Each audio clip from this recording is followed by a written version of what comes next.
কি যাতা লিখেছেন? আপনার মনে হয়েছে ছেলেটি সুস্থ? আমার তো তাই মনে হয়েছে। কি করে বুঝলেন? আপনি কি ডাক্তার? ডাক্তার না হলেও সাংবাদিকের চোখে বুঝতে পারলাম। আপনি কিন্তু আমাদের অপমান করেছেন। আপনি কিন্তু বড্ড বাড়াবাড়ি করছেন। আপনাকে এর জন্য ভুগতে হবে বলে দিচ্ছি। আপনার যা ইচ্ছে তাই আপনি করতে পারেন। আমার দরকার মনে হয়েছে তাই লিখেছি। It's my duty. ডাক্তার চৌধুরীর হাবভাব দেখে মনে হচ্ছে ব্যাপারটার মধ্যে একটা রহস্য আছে। ডোন্ট বদার, যদি থাকে তাহলে সেটা আমরা খুঁজে বার করব। Thank you. মা, দাদার খবরটা বেরিয়েছে। মেন্টাল হসপিটালে সুস্থ যুবক বলে কি? বাবু, আমায় কিছু বলছেন? না, তুই যা। কি ব্যাপার, কিছু বললে নাকি? হ্যাঁ, বলবো আর কি। এ কাগজে লিখেছে ক্যালকাটা মেন্টাল হসপিটালে একজন সুস্থ মানুষকে তার ইচ্ছার বিরুদ্ধে আটকে রাখা হয়েছে।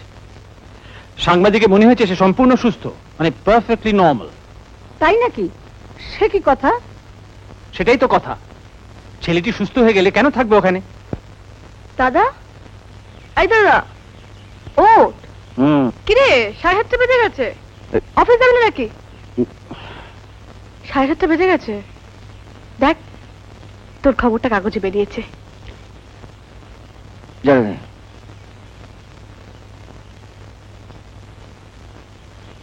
তারপর ছেলেটি নাকি খুব ভালো গান গাইতে পারে। সাংবাদিক নাকি ওর গান শুনেছে। তাই নাকি? খুব অদ্ভুত লাগছে ব্যাপারটা। ছেলেটি নাকি সাংবাদিককে বলেছে ওর যাওয়ার জায়গা নেই, কারণ ওর কেউ নেই। কোথায় থাকবে তাহলে? তুমি এত ভাবছো কেন? কিছু তো একটা করতেই হবে। তুমি আবার কি করবে? খবরটা সত্যি না মিথ্যে তাই বা কে জানে? আর সাংবাদিক বা কি করে বুঝলো অসুস্থ? সে তো মানসিক ডাক্তার নয়। কিন্তু সাংবাদিক ভদ্রলোক যখন এত খেটে খুঁটে এরকম দুর্দান্ত একটা খবর কাগজে বার করেছেন, তখন হয়তো ছেলেটি সুস্থই। সাংবাদিক তার কর্তব্য করেছেন, কিন্তু আমাদেরও তো একটা কর্তব্য থেকে যায়। তুমি কি করতে চাও? কি করব সেটা পরে জানতে পারবে, কিন্তু কিছু যে একটা করবই সেটা নিশ্চিত জেনে রাখতে পারো। কিন্তু তুমি এর মধ্যে নাক গলাতে যাচ্ছ কেন? এইটা কি বললে? বিশ্রী শোনালো। তোমার মুখে মানায় না। আমি জাজ রাধাকান্ত ব্যানার্জি।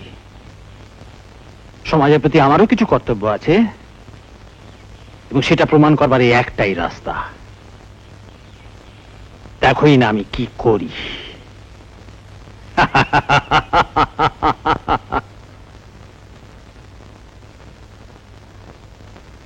আপনি একবার স্ট্যান্ডিং কাউন্সিল মিস্টার পি চ্যাটার্জিকে আমরা ইজলাসে আসতে বলুন তো। মিস্টার চ্যাটার্জি, আপনি খবরটা পড়েছেন? সুস্থ যুবক মানসিক হাসপাতালে? না, সুস্থ যুবক মানসিক হাসপাতালে থাকবে কেন?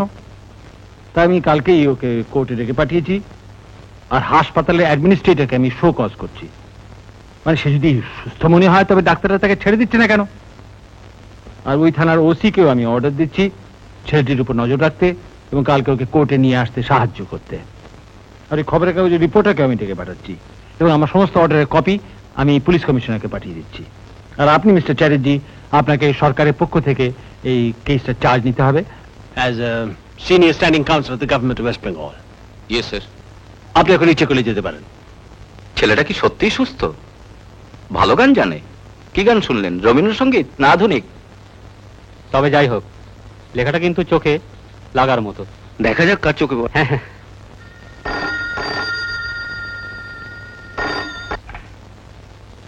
হ্যালো, অভিজিৎ মল্লিক বলছে। কে? ডক্টর চৌধুরী? হ্যাঁ বলুন, কি ব্যাপার? কি যাতা লিখেছেন? আপনার মনে হয়েছে ছেলেটি সুস্থ? আমার তো তাই মনে হয়েছে। কি করে বুঝলেন? আপনি কি ডাক্তার? ডাক্তার না হলেও সাংবাদিকের চোখে বুঝতে পারলাম। আপনি কিন্তু আমাদের অপমান করেছেন। আমি আপনার বিরুদ্ধে কেস করব।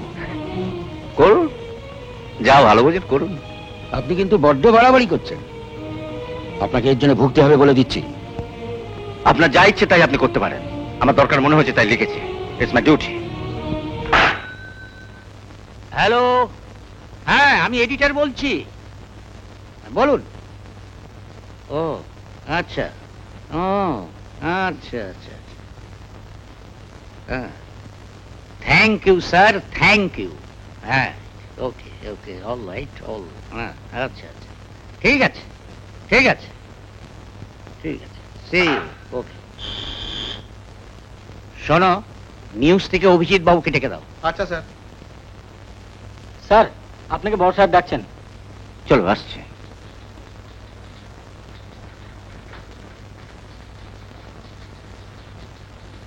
আমায় ডেকেছেন স্যার?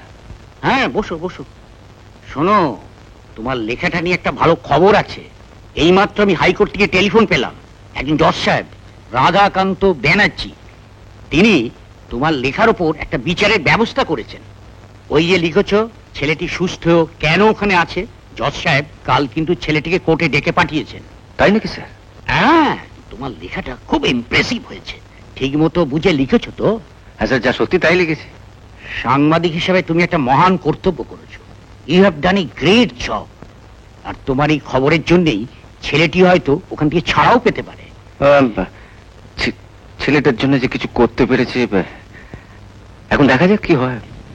সকালে তো টেলিফোনে ওদের সুপারিনটেন্ডেন্ট আমাকে থ্রেটনিং দিলেন। এটা নাকি ওদের এগেনস্টে আছে। এনিওয়ে, জজ সাহেব ওদের শোকজ করেছেন কেন ছেলেটিকে আটকে রাখা হয়েছে। তাই নাকি? ও তো আমাকেও থ্রেটন করেছিল, টেলিফোনে বলেছিল আমার এগেন্সে নাকি কেস করবে। ও বেচারা নিজেই কেসে ফেঁসে গেছে। হ্যাঁ, জজ সাহেব লোকাল থানাকে ইনফর্ম করেছেন আর পুলিশ কমিশনারকে অর্ডারের কপিগুলো সব পাঠিয়েছেন। হ্যালো, আমি কমিশনার বলছি। আমি ওসি বলছি। হ্যাঁ, এই কোর্টের অর্ডারটা পেয়েছেন তো? হ্যাঁ স্যার, পেয়েছি স্যার। ক্যালকাটা মেন্টাল হসপিটাল তো, আমি নিজে যাচ্ছি। আচ্ছা শুনুন, ওই কেসটাতে আপনার যাওয়ার দরকার নেই, বরঞ্চ আপনি অন্য কাউকে পাঠান। কাকে পাঠাবো স্যার? আপনার থানায় ওই নতুন যে অফিসারটি জয়েন করেছে, কি যেন নাম? হ্যাঁ, তাপস রায়। আপনি বরঞ্চ কেসটা ওকেই দিন। Very energetic young boy. Thank you sir. আচ্ছা আচ্ছা, ছাড়ছি।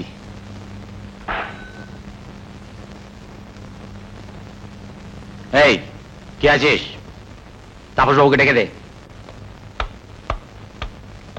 স্যার, বড়বাবু আপনাকে ডাকছেন।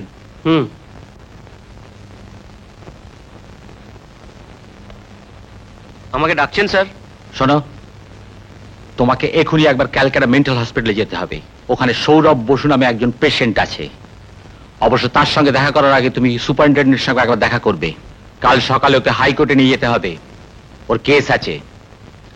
আর এই কেসটা তোমাকেই দেখতে হবে।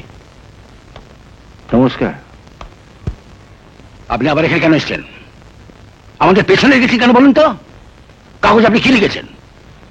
সৌরভকে আপনার সুস্থ বলে মনে হয়েছে। আমরা নাকি তাকে জোর করে আটকে রেখেছি, কেউ তাকে দেখতে আসে না। আপনি একবার দেখি তাকে বুঝে ফেলেন যে সম্পূর্ণ সুস্থ। আপনি কি মানসিক রোগ বিশেষজ্ঞ? আপনাকে হাসপাতালে ঢুকতে দিয়ে দেখছি আমি ভুল করেছি।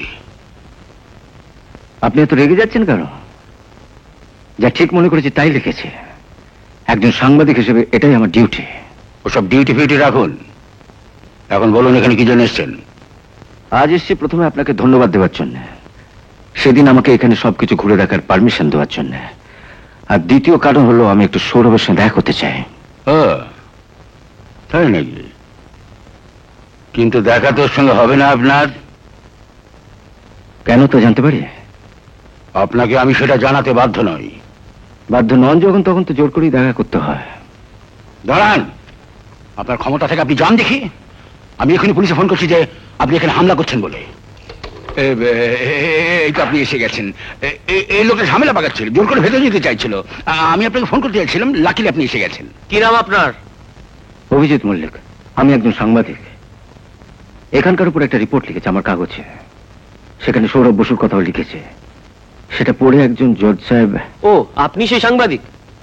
ঠিক আছে, আপনি তো এখানকার সুপারিনটেন্ডেন্ট। হ্যাঁ, দেখুন, এই ব্যাপারেই আমি আপনার কাছে এসেছি। আপনার সাথে আমার কথা আছে। এখন বলুন তো, সৌরভ বসু কোন ঘরে আছেন? আচ্ছা, আপনি তো জানেন। চলুন তো আমার সঙ্গে।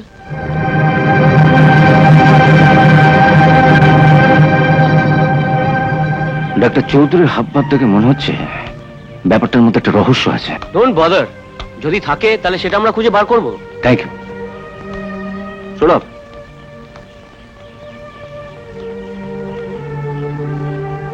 কি ব্যাপার? দারুণ ভালো খবর। তোমার ব্যাপারটা কাগজে বেরিয়েছে। সেটা হাইকোর্টের এক জজ সাহেব পড়ে একটা জুডিশিয়াল এনকোয়ারির নির্দেশ দিয়েছেন। তাই তোমাকে কালকে কোর্টে যেতে হবে। আর এই ব্যাপারে ইনি এসছেন থানা থেকে এনকোয়ারি করবার জন্য। তাহলে সত্যি আমি এখান থেকে ছাড়া পাবো? হ্যাঁ, নিশ্চয়ই পাবে। তোমাকে যে আমি কি বলে ধন্যবাদ জানাবো, এতদিন বাদে সত্যি করে দাদা পেলাম। তোমার কাছে আমি চিরকৃতজ্ঞ। আচ্ছা, কালকে তুমি আমার সাথে কোর্টে যাবে তো? হ্যাঁ, নিশ্চয়ই যাবো, নিশ্চয়ই যাবো। অভিজিৎ বাবু, আপনার কথা হয়ে গেছে? তাহলে আপনি নিচে গিয়ে একটু দাঁড়ান, আমি এখনই একটু আসছি। আচ্ছা, ঠিক আছে, আমি নিচে আছি। দেখা হবে, নিশ্চয়ই দেখা হবে। আচ্ছা, ছেলেটাকে কাল কোর্টে ডেকে পাঠিয়েছি। কোন ছেলেটিকে? হ্যাঁ, মেন্টাল হসপিটালে সৌরভ বসু। তুমি আবার খবরটা নিয়ে ঘাটাঘাটি করতে গেলে কেন? যা বোঝে না তা নিয়ে কথা বলা কেন বলো তো? তুমি চিরদিনই অবুঝ রয়ে গেলে। কোন এক রিপোর্টার কাগজে কি লিখলো আর উনি চললেন তার বিচার করতে? আমি এসব বুঝি না বাবা। বললাম তো, তোমায় বুঝতে হবে না, আমি বুঝলেই হবে। শোনো মা, বসো। জানো মা, একটা ভালো খবর আছে। কি খবর রে? ওই ছেলেটার? হ্যাঁ, ওই পাগলের বোধহয়, তাই না? আসলে মা, আমার এই লেখাটা কাগজে পড়ে হাইকোর্টের এক জজ সাহেব ওকে কালকে কোর্টে ডেকে পাঠিয়েছে। হাইকোর্টে জজ সাহেব এটা করতে পারে কারণ তার সে পাওয়ার আছে। ভালোই মিলেছে তোর সাথে ওই জজ সাহেবের। এই তুই চুপ কর। এ তো খুব ভালো খবর রে। এইবার হয়তো ছেলেটার একটা গতি হতে পারে, হয়তো পাগলাগারোর থেকে ছাড়া পেতে পারে। জজ সাহেব পুলিশকে এই ব্যাপারে নজর রাখতে বলেছে। কাল পুলিশ ওকে কোর্টে নিয়ে যাবে। ছেলেটার সঙ্গে দেখা করে এলাম। ভালোই হলো, ছেলেটা মনে সাহস পাবে। হ্যাঁ, ওই পাগলটাকে তোমাদের বেশ ভালো লেগে গেছে দেখছি। এর সবই তো কথা। আচ্ছা, তুই কি বুঝবি? দেখাই যাক না কাল কোর্টে কি হয়। এমন আরো অনেক ভিডিও দেখতে এই চ্যানেলটি সাবস্ক্রাইব করে নিন এবং পাশের বেল আইকনটি প্রেস করে দিন।